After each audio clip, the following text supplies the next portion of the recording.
जहां पूरी दुनिया इस बात का इंतजार कर रही है कि कब ये युद्ध खत्म होगा, मौजूदगी को बड़े स्तर पर बढ़ा दिया है। मतलब क्या ईरान में होगा ग्राउंड ऑपरेशन? नमस्कार, मैं हूं आपके साथ ममता तिवारी और आप देख रहे हैं न्यूज़ 18 का डिजिटल प्लेटफॉर्म। अमेरिका ने भेजे 3500 सैनिक। घातक होने वाला है युद्ध। ईरान के साथ चल रहे युद्ध को शुक्रवार को एक महीना पूरा होने के बीच अमेरिका ने दिया है।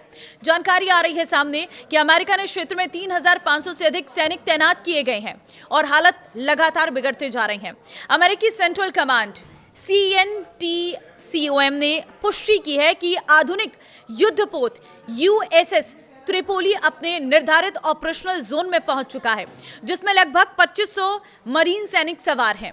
बता दें कि युद्धपोत USS Tripoli F-35 street fighter jet और इसको पहले जापान में तैनात किया गया था, लेकिन करीब 2 हफ्ते पहले इसे मिडिल ईस्ट भेजा गया है। और इसके अलावा USS बॉक्सर और सैन डिएगो ने से अन्य नौसैनिक यूनिट्स को भी क्षेत्र में भेजा जा रहा है। अमेरिकी सेंट्रल कमांड के अनुसार 28 फरवरी से शुरू हुए ऑपरेशन एपिक फ्यूरी के तहत अब तक 11,000 से अधिक ठिकानों पर हमले किए जा चुके हैं।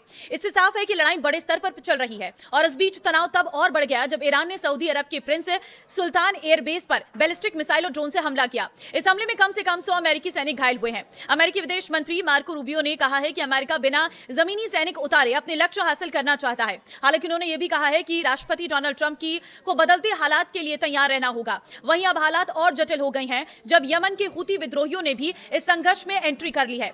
नई तैनाती के साथ अब मध्य पूर्व में करीब 50,000 अमेरिकी सैनिक मौजूद हैं। इससे पहले भी अमेरिका इस क्षेत्र में अपनी सैन्य ताकत बढ़ा चुका था, जिससे ये पिछले 20 वर्षों में सबसे बड़ा सैन्य जमावड़ा बन गया है। हुती समूह ने इजराइल की ओर मिसाइल दागने का दावा किया है। इससे बाब अल मंडेब स्ट्रेट और स्वेज नहर जैसे अहम समुद्री रास्तों की सुरक्षा को लेकर चिंता बढ़ गई है। इस जंग का असर अब वैश्विक व्यापार और हवाई मार्गों पर भी दिखाई देने लगा है। कई देशों को वैकल्पिक रास्ते तलाशने पड़ रहे हैं क्योंकि स्ट्रेट ऑफ हॉर्मुज लगभग बंद हो चुका है। कूटनीतिक प्रयास भी फिलहाल नाकाम होते दिख रहे हैं। अमेरिका की ओर से दूत स्टीव विटकॉफ ने सीजफायर का प्रस्ताव दिया था, जिसमें ईरान के परमाणु कार्यक्रम पर रोक और समुद्री रास्ते खोलने की बात थी, लेकिन ईरान ने इसे खारिज कर दिया और बदले में मुआवजा और अपनी संप्रभुता की मान्यता की मांग रखी। अमेरिका के वरिष्ठ अधिकारी सार्वजनिक तौर पर इस जमीनी हमले की संभावना को कम बता रहे हैं, लेकिन सैन्य तैयारी से इस पर अटकलें बनी हुई है। अमेरिकी विदेश मंत्री मार्को रूबियो ने कहा है कि ईरान के खिलाफ चल रही है कि यह महीनों नहीं बल्कि कुछ हफ्तों में पूरा हो सकता है। उन्होंने यह भी कहा है कि अमेरिका बिना जमीनी सैनिक भेजे अपने लक्ष्य हासिल कर सकता है, लेकिन जरूरत पड़ने पर विकल्प खुले रखने के लिए कुछ सैन्य गतिविधियां की जा रही हैं। तो अब देखिए, एक तरफ तो ये बयान आता है सामने, लेकिन दूसरी तरफ अमेरिकी की सैनिकों की संख्या बढ़ती जा रही है। 3500 सैनिक और बढ़ा दिए गए हैं। कुल मिलाकर 50,000 सैनिक तैनात किए गए हैं। तो एक तरफ तो पीस की बात कर रहे हैं राष्ट्रपति ट्रंप और कह रहे हैं कि वो ईरान के साथ समझौता करेंगे और इस युद्ध को जल्द से जल्द खत्म करेंगे, लेकिन दूसरी तरफ पूरी तरह से स्थिति उलट देखने को मिल रही है। अमेरिका अपने सैनिकों की संख्या बॉर्डर्स पर बढ़ा रही है। अब अमेरिका का क्या प्लान है और ये जंग कब खत्म होती हुई नजर नहीं आ रही है।